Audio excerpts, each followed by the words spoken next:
Oi, gente, aqui é a professora Priscila e o conteúdo de hoje é de História da Arte. Nós iremos dar um passeio agora pela Idade Média. Iremos tratar da arte medieval, que é aquela que foi produzida durante o período da Idade Média, do século V ao século XV. E essa arte está associada à religiosidade, uma vez que nesse período a igreja tinha um grande poder e uma influência na vida das pessoas. Assim, o teocentrismo, Deus como centro do mundo, foi a principal característica da cultura medieval. Assim, para vocês entenderem um pouquinho sobre o contexto histórico, segue um breve resumo. A Idade Média teve início com a queda do Império Romano do Ocidente em 476. O seu fim foi marcado com a tomada de Constantinopla pelos turcos em 1453.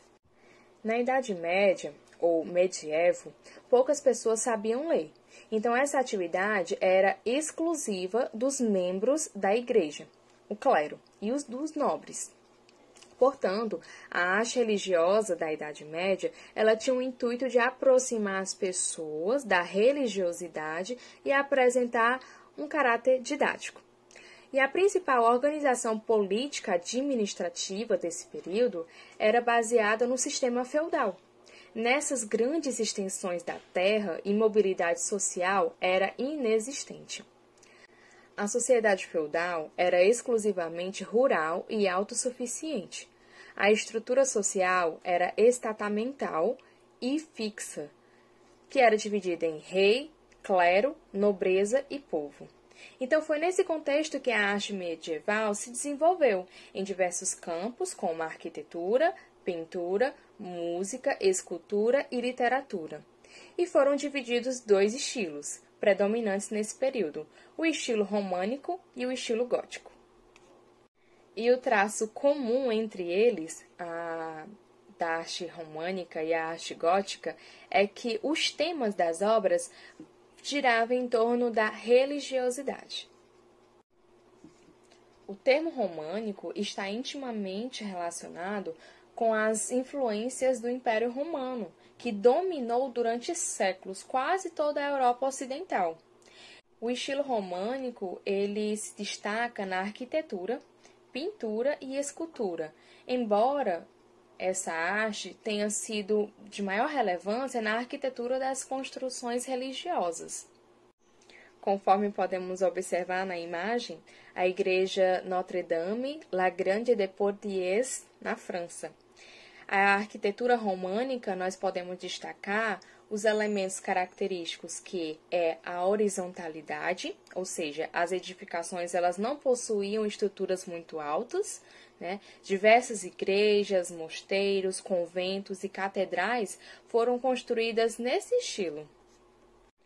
E também havia a utilização das abóbadas, que podiam ser de dois estilos, a de berço e as arestas. As abóbadas de berço eram bem simplificadas. Elas baseavam-se em uma estrutura em um semicírculo, chamada de arco pleno. Por conta de algumas desvantagens nesse tipo de construção, com pouca luminosidade e riscos de desabamento, foi criado um novo estilo, a abóbada de arestas. Nela, duas abóbadas de berço eram apoiadas sobre pilares, conforme a imagem aqui, eram ângulos retos, e dessa forma eles conseguiam criar um ambiente melhor, iluminado e mais seguro. Elas apresentavam ainda poucas janelas e aberturas e tinham geralmente uma porta principal, a da entrada. Então, por conta da grandiosidade e solidez, essas obras, essas igrejas, elas foram chamadas de fortalezas de Deus. Observando aí a pintura românica do altar da igreja de Santa Maria de Avià, em Barcelona, Espanha, os temas bíblicos e religiosos que marcam a pintura românica adornavam as igrejas e catedrais da época. A técnica utilizada era a do afresco, que era a pintura feita em parede úmida. Então, diversos murais, iluminuras, tapeçarias surgem com temas religiosos. Feitas em cores vivas e fortes, elas preenchiam as paredes dos templos religiosos. Isso porque na Idade Média poucos sabiam ler e escrever, e assim essas pinturas serviam de alfabetização religiosa para os demais leigos.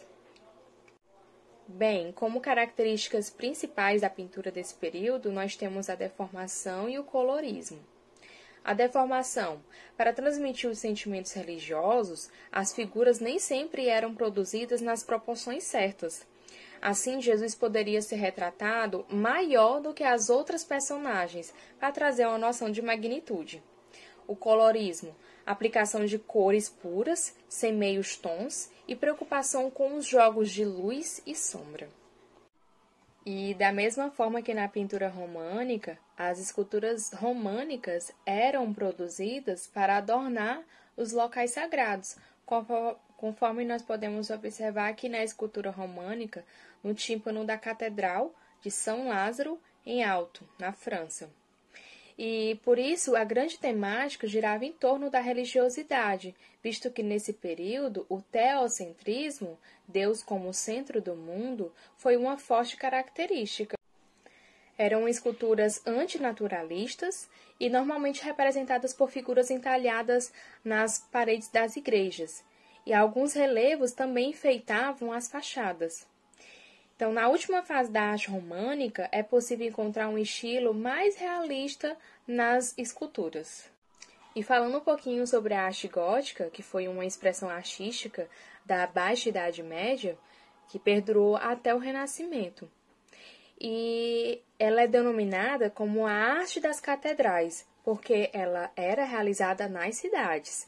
E foi uma reação ao estilo românico, que pretendeu ali rivalizar com os mosteiros e as basílicas que eram construídas no campo. A arquitetura foi a principal expressão da arte gótica e ela está atrelada à pintura e à escultura. A luz mística e a grandiosidade constituem um veículo para a comunhão com o divino.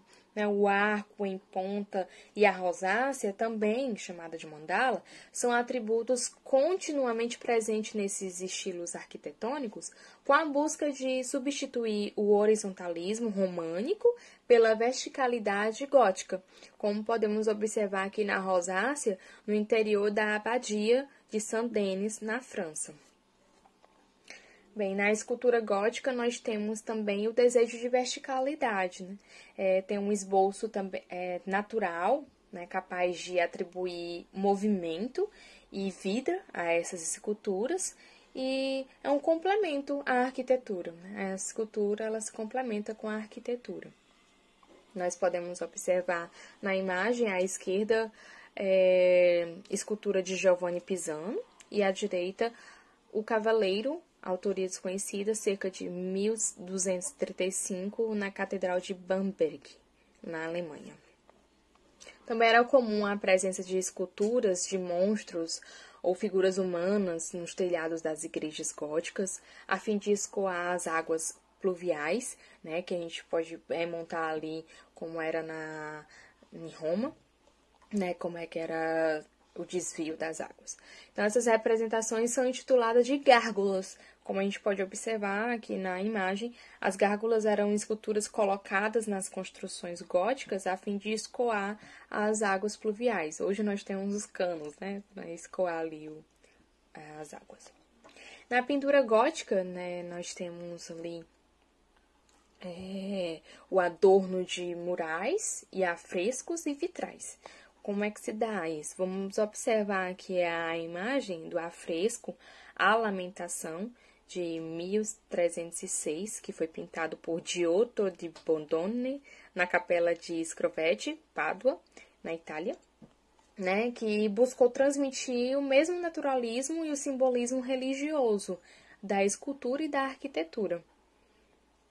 Os vitrais dessas igrejas, pedaços coloridos de vidro unidos por chumbo, tinham como um objetivo emocionar o espectador e ensinar sobre a Igreja Católica. E, para finalizar, nós podemos lembrar aqui do teatro Na arte gótica, o teatro era pensado aqui em uma encenação religiosa, né, que é chamado de canto gregoriano, uma reza em latim, e o único instrumento permitido ali pela igreja era o órgão. E a gente vai dar uma olhada aqui de como é que era, a gente vai visualizar um pouquinho como é que era.